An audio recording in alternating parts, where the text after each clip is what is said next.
You don't have to be commingled with that other entity anymore or commingled with your funds. And so I've heard that the DSPT is much better in the dissolution of a partnership. Can you talk a little bit about that? Yeah, so oftentimes with the partners we work with, there's typically, the older, let's call it the more mature, wealthier, more passive investor, and there's the younger, more active investor, okay?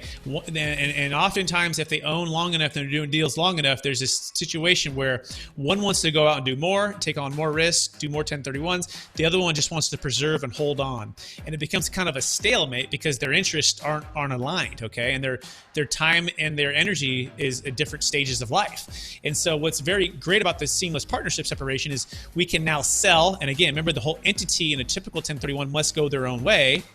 And this, we don't have to do that anymore. We can do their own deferred sales trust if they want to, or one can just pay the tax. But essentially we're saving 30 to 50% on that sale, which is going to help create more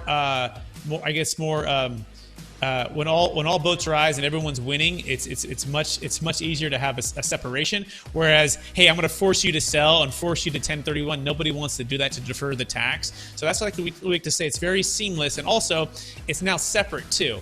You don't have to be commingled with that other entity anymore, or commingled with your funds, or even the same financial advisor. You could have your own financial advisor, your own customized wealth plan, your own timetable for repayment, your own distribution schedule. It's all customized to you versus having to stay intact with the 1031